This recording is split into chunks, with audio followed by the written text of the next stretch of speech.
Cricket or any other sport, without fans, will have no soul, right? The passion, the dedication, the debates, discussions, predictions, memories. Sometimes fans tell the story of the game better than anyone else. And when it comes to the Ashes, that passion hits a different level.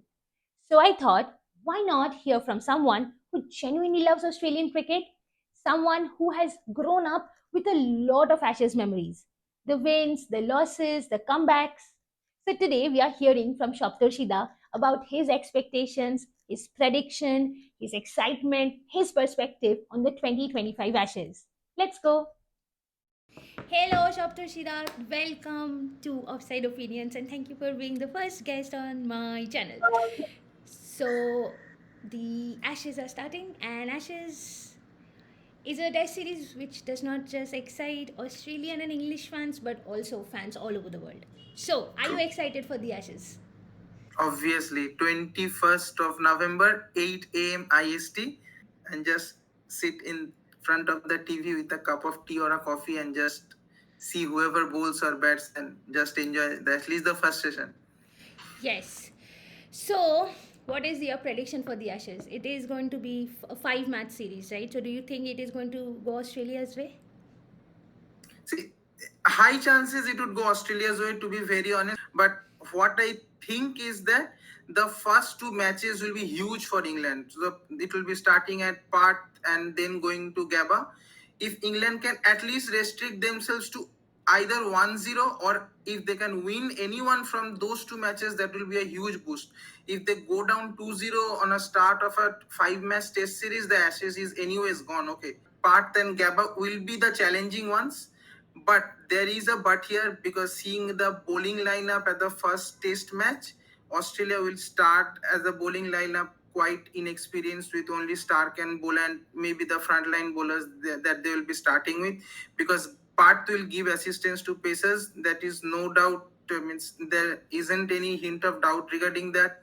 But coming to pacers, England are well equipped with all the frontline pacers, whereas Australia will still lack Hazelwood, Cummins, these two guys. So I think the first two test matches would say a lot going into the series for both the teams, to be very honest.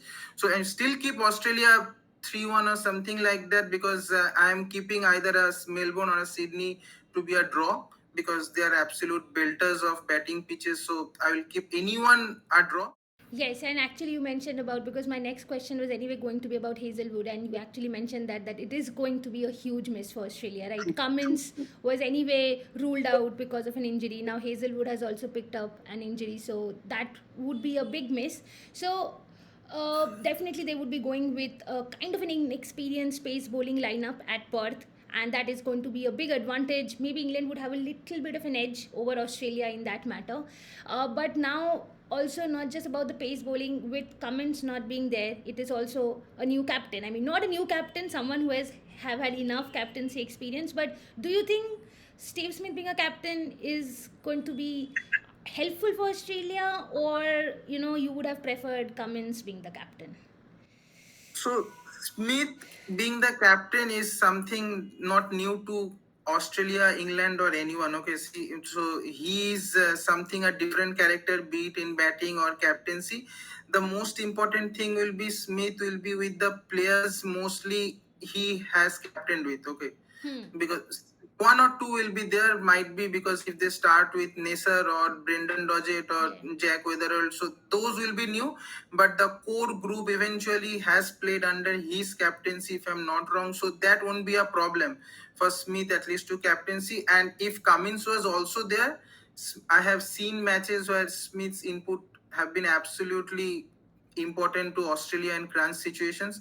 So Smith being a captain is okay, but if Australia has to win, Smith has to play well. I'm worried little bit is the Australians batting lineup, Hmm. because much is dependent on Smith and Head, maybe, because see, Head will play out of the 10 innings. If I am taking into consideration for the five tests, Head will play around 2 to 3 innings. England's bowling lineup is packed with full pace attack. Hmm. Archer, Wood, Atkinson, Bredon Cards, everybody is full and fit.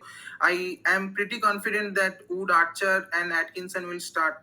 two or three players from Australian side has to play well and just seal the series. Yes, and it is very, it's a good point that you raised about their batting because if you look at Australia's batting, they have not taken Sam Constance because his West Indies series was not that good. But maybe that is because the pitch conditions there were much different. And also, True. your veteran batters like Usman Khwaja not really having a very good time recently. So it would be a lot dependent on Steve Smith. Do you think like Cameron Green and Bew Webster would also have an important role to play? Because perhaps if the openers kind of falter, they would have an important responsibility to try and hold that So middle order, lower middle order.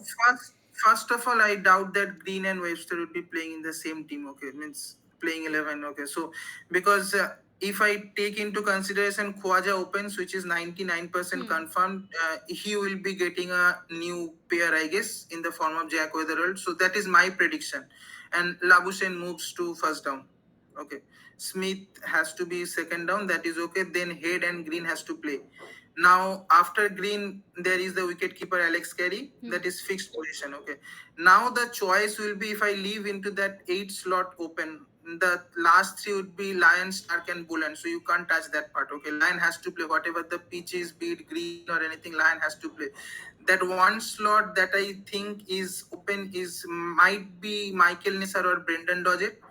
Now, there are two aspects of it. If you take Nasser, he is basically a kind of all rounder, but if you go by the nature of the pitch that part will give, you would be needing extra pace from Brendan Dodgett because Dodgett is somewhere around high 130s and he will be clicking around 140s also. But Nasser is kind of a medium pace bowling attack around 130 to 135 kind of pace. But that's the call on the Cricket Australia how they will plan their playing 11. This is the first point, and the second point is that is Marnus goes up to the opening slot with Khwaja. So if he goes on to the opening slot again, Weatherall will surely miss. Okay. Now again, two slots opens up. The B Webster might be getting included, and again the 8 slot that I was saying, Nisar or Dodgett has to play. I don't think Head will open. To be honest, Head has got success at third down only, so Head will not open. So it's whom Australia sends with Khwaja to open is the big question. But still, I think that Weatherall would start considering how the series has gone previously for Weatherall in Sheffield and other matches. Yeah, so now since you talked about so many different combinations that can work for Australia, like if you had to make the playing 11 for the Perth test, who would make the cut? I would have started with Khwaja and Weatherall. The opening pair has to come because if you haven't taken consensus in their lineup or in the squad and you have included Weatherall, clear signs that Weatherall is scheduled to start on 21st. And then Marna Smith, the Head Green, so up till 5, then comes Carey. Then I will might be start with Brendan Dodgett, Lyon, Stark, and Boland. So this will be the playing 11. Okay, so any particular Australian player that you think can make a big difference in this series, apart from let's say Steve Smith or Boland or Mitchell Stark, because they are all veterans. We know what they have done or what they can do. Since Hazelwood is not there, Poland will have some extra responsibility on his shoulders. But if you ask me that who can stand out, so I would personally want Khwaja to have a decent series, if not a 400 or 500 run series, at least a 350 around series would be good for Australia because, anyways, if the opening isn't performing well, the middle order would be getting exposed to the new ball. So that's something Australia has to play well, and I think Green would have a decent series, and one player will be playing a vital role is Alex Carey. So he has to contribute with the bat as he has been doing so. Yes, and this is not the question, but I definitely think that Alex Carey is such an underrated player for Australia. There are so many True. times he has played innings when the top order has collapsed and he has come and put in runs and kind of Yeah, stabilized. and this is not even for red ball. Means I have been seeing him quite in white ball also. He have had produced important innings more often than we actually discuss about Alex Carey. Yes, yes, exactly. I mean, he sometimes always goes under the radar, but he's always contributing with a lot of runs for Australia in very tricky situations. Anyway, since you talked about the English bowlers, that all their pace bowlers are very fit, and they have a full packed pace bowling lineup. They would try to cause trouble for Australia. Any batter you think could cause any trouble? Like, do you think Joe Root would be a problem? Because till now, Joe Root, Australia is one country he has still not had a Test century yet, but he's really having a very good time right now. So, do you Yeah, think? if from England side, so let me for time's sake, let me keep Joe Root aside because all the conversations are having and revolving around Joe Root in Instagram or whatever Exactly. places you open. So I will still have two players who will have an impact. One is Jamie Smith. Hmm. Hmm. That player will surely have an impact, and I think that on overall basis, be it behind the sticks or with the bat, Jamie Smith will play an important role in this Ashes. One is Jamie Smith, and the other one surely would be Crawley. So the way that Crawley and Duckett starts would be a tricky thing in Australia. So if they can give a start, and to be honest, the pitches will suit them. Hmm. If they can at least play sensibly, the pitches will suit them. Perth and Gabba, the day night one, might be having some issues with the extra bounce, but the rest of the three pitches will suit them as per their batting style. So Crawley and Jamie Smith are the two players whom I would be uh, looking for from this England's lineup in this Ashes. Okay. And any particular bowler, batter, battle that you are interested in? Could be anyone, like an Australian batter versus an English bowler, or the other way around. Any particular battle you are looking forward to, like Smith versus Archer, or anything Yeah, as such? Smith versus Archer would be surely back after 2019. So that is one thing that everybody is looking now. The question is how fit Archer is, Hmm. because the moment he slips down and haunches his knees, everybody is in a doubt that whether he will be playing the next Yes. matches and ultimately getting ruled out from the series. So, but another thing I would say that Mark would be a key factor in Hmm. this England lineup. More than Jofra Archer, we have seen Wood being, if Wood is at least around 100% fit, it would be a big boost. And the major boost that England would be carrying is the bowling performance of Ben Stokes recently from the India series. That one would be a big boost for England. So, but if you say if any particular battle, I still think from England's batting perspective, Jamie Smith would be attacking left and right every bowler. Okay, be it bigger grounds, be it smaller grounds, he is the one who would be attacking. Now, Crawley would be another one who would be attacking. So I would look forward how Crawley plays because Boland and Stark would be the main bowlers whom he Hmm. would be facing. So if they can survive, if he can survive the spells of Boland and Stark, I think it would be pretty easy to score runs in Australia. If at least they can survive the first 15 to 20 overs with maybe one wicket, then also I think it's England's win on the first session. Now, as an Australian fan, a bit of a little bit different from, I mean, I was asking all kind of strategical questions, now more of a fan based question. So you have been an Australian fan for a long time.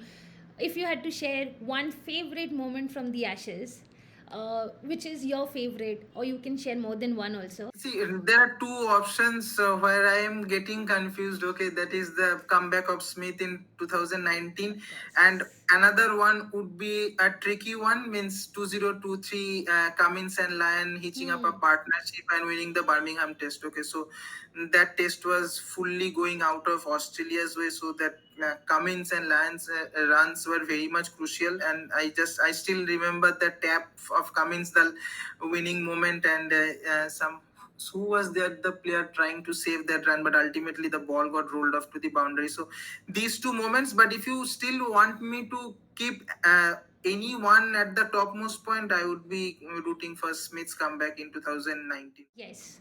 One last question about this is also a prediction. Who do you think would be the highest run scorer in the Ashes and the highest wicket taker?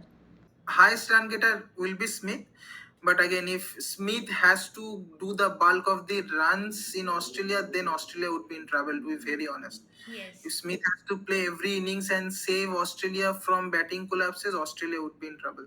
Because not every time you can bowl out England for 150 or 160. Anything around 280 or 330, if England manages to score in first innings, beat any pitch, they will make a game out of it.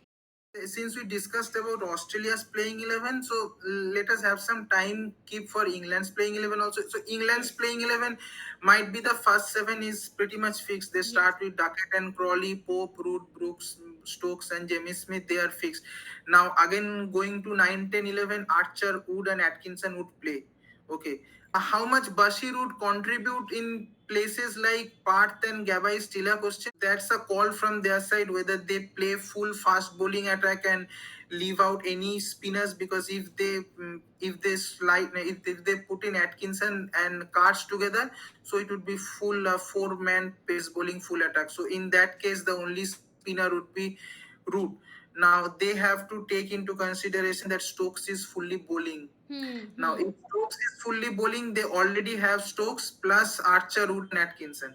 I won't think Bashir would start, but lately I've seen that Stokes has some intimacy with Bashir on all those series that they have covered. So my prediction for the Ashes before we end this is, my prediction is either it's a 4-0 for Australia, or if I give some credit to England just because Australia's bowling lineup is not really looking that good for the first two tests, then perhaps it might be a 3-1. 4-0 maybe is a bit too much, because again Australia also have this their problems, their share of problems right now with both bowling and batting. But I'm still going for a 3-1 or 4-0 in favor of Australia. Yes, yes. But thank you so much. And as the series progresses, we can have more discussions. Sure, So, sure. so it would be really nice. But thank you for joining today. And yes, thank you for being the first guest on Outside Opinions. Thank you, thank you. Have a good day, Rima. Have a good day. Thank you. Yes. Bye. Bye bye.